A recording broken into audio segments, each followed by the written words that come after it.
बिस्मिल्लाहिर्रहमानिर्रहीम अस्सलाम वालेकुम। मोहम्मद इरफान आपके साथ, आप देख रहे हैं इरफान टीवी। आज आप लोगों के लिए बहुत ही ख़ास और बहुत ही ज़बरदस्त रेसिपी लेकर आया हूँ। कीमा शिमला मिर्च, ये बहुत ही मज़ेदार और बहुत ही डिलीशियस बनती है। बस आपने इसको मेरे तरीके के मुताबिक फ़ॉलो करना है और जो स्टेप मैं आपको बताऊँगा उसके मुताबिक फ़ॉलो कीजिएगा तो इंशाल्लाह आपका ये कीमा शिमला मिर्च रेसिपी बहुत ही मज़ेदार और बहुत ही डिलीशियस बनेगी और जो कोई भी खाएगा वो आपकी तारीफ़ किए बगैर नहीं रह सकेगा। तो चलते हैं हम अपनी रेसिपी की तरफ। जिन चीज़ों की ज़रूरत है साथ साथ नोट कर लीजिए। बिस्मिल्लाहिर्रहमानिर्रहीम।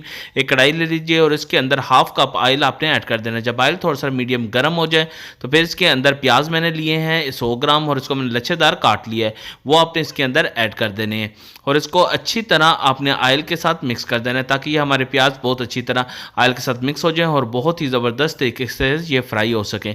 तो आपने इसको अच्छी तरह मिक्स कर लेना है। फिर इसके अंदर 1 टेबल स्पून सफ़ेद ज़ीरा वो आपने इसको ऐड कर देना है। जब प्याज़ों का रंग थोड़ा सा वाइट होना शुरू हो जाए तो इसके अंदर 1 टेबल स्पून ज़ीरा ऐड कर आपने इसको अच्छी तरह भून लेना है और प्याज़ों को भी आपने बहुत ही प्यारा सा लाइट गोल्डन ब्राउन सा कलर देना है और मीडियम फ्लेम के ऊपर ये आपने इनको फ्राई करना है ताकि अच्छी तरह हमारे जो प्याज हैं वो फ्राई हो सके।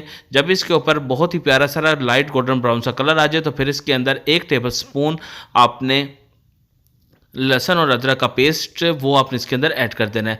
लहसुन अदरक का पेस्ट की रेसिपी आपको इरफान टीवी के ऊपर मिल जाएगी और डिस्क्रिप्शन में इसका लिंक भी मैं आपको सेंड कर दूंगा। 2 से 3 मिनट अच्छी तरह आपने इसको भून लेना है ताकि इसका कच्चापन दूर हो जाए और उसका जायका खुशबू इसके अंदर ऐड हो सके। फिर मैंने कीमा लिया है 500 ग्राम और इसको अच्छी तरह मैंने वॉश करके थोड़ा सा ड्राई कर लिया था, वो आपने इसके अंदर ऐड कर देना है और इसको अच्छी तरह आपने प्याज जो लहसुन अदरक का पेस्ट हमने ऐड किया था और ज़ीरा ऐड किया था उसकी अच्छी तरह आपने इसको मिक्स कर लेना है ताकि इन सब का जायका खुशबू इसके अंदर ऐड हो सके। और जैसे जैसे ये फ्राई होगा ये अपना कलर चेंज करना शुरू हो जाएगा और ये अपना पानी भी छोड़ना शुरू कर देगा। जैसे जैसे इसमें पानी आना शुरू हो जाएगा तो इसके अंदर 1 टेबल स्पून आपने कुटी लाल मिर्च वो ऐड कर देनी है, 1 टेबल स्पून नमक हस्बे ज़रूरत, जैसे जो टेस्ट के मुताबिक आप इसको कम ज़्यादा कर सकते हैं। हल्दी आपने 1 टेबल स्पून वो इसके अंदर ऐड कर देनी है और 1 टेबल स्पून सब्ज़ मिर्च का पेस्ट मैंने लिया है वो आपने इसके अंदर ऐड कर देना है। इसकी रेसिपी भी आपको इरफान टीवी के ऊपर मिल जाएगी और डिस्क्रिप्शन में इसका लिंक भी मैं आपको सेंड कर दूंगा। अच्छी तरह आपने इसको भी मिक्स करना है। 2 से 3 मिनट आपने इसको फ्राई कर लेना है ताकि इन सब मसालों का कच्चापन दूर हो जाए और उसका जायका खुशबू इसके अंदर ऐड हो सके।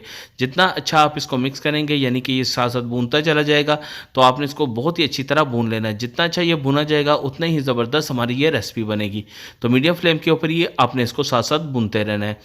फिर इसके अंदर 200 ग्राम मैंने टमाटर लिए हैं और उसको मैंने ग्राइंडर में डाल के उसका पेस्ट मैंने बना लिया था, वो पेस्ट आपने इसके अंदर ऐड कर देना है और इसको भी अच्छी तरह आपने मिक्स कर लेना है। बहुत ही आसान तरीके के साथ ये ग्राइंड हो जाते हैं टमाटर, तो वो आपने इसके अंदर ऐड कर देने हैं और इसको अच्छी तरह मिक्स करने के बाद आपने इसको कवर लगा के तकरीबन 15 मिनट के लिए आपने इसको कुक होने के लिए रख देना है ताकि हमारा कीमा अच्छी तरह गल जाए। तो आफ्टर 15 मिनट के बाद आपने इसका कवर ओपन कर लेना है और इसके अंदर शिमला मिर्च मैंने ली है 500 ग्राम, वो इसको छोटे छोटे टुकड़ों में मैंने काट ली थी, वो आपने इसके अंदर ऐड कर देना है और इसको अच्छी तरह आपने मिक्स कर लेना है ताकि कीमे के साथ शिमला मिर्च अच्छी तरह मिक्स हो सके।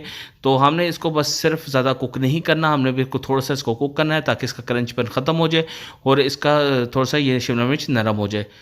तो फिर इसको कवर लगाकर आपने तकरीबन 4 से 6 मिनट के लिए इसको अपने रख देना है ताकि हमारी शिमला मिर्च का क्रंचपन ख़त्म हो जाए और थोड़ा सा नरम हो जाए और ये अपना पानी भी इसी में थोड़ा छोड़ देगी। जब इसके ऊपर ऑयल आना शुरू हो जाए तो कवर ओपन कर लीजिए और इसके अंदर 1 टेबल स्पून गर्म मसाला वो आपने इसके अंदर ऐड कर देना है और इसको फिर कवर लगाकर आपने 2 मिनट के लिए बिल्कुल लो फ्लेम के ऊपर दम वाली आंच के ऊपर रख देना है।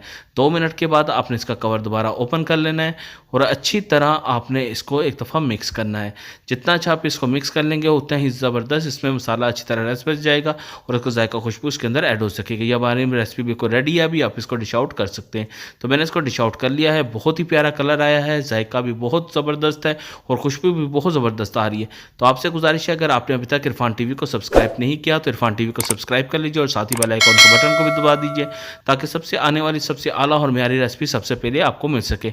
यह आप लोगों की तरफ से खलूस मोहब्बत और प्यार होता है जो आप हमारे चैनल को सब्सक्राइब करते हैं और लाइक करते हैं। तो अभी अपना और गिरदोनवा का ख्याल रखिएगा। अभी मोहम्मद इरफान को इजाज़त दीजिए। अल्लाह हाफिज़।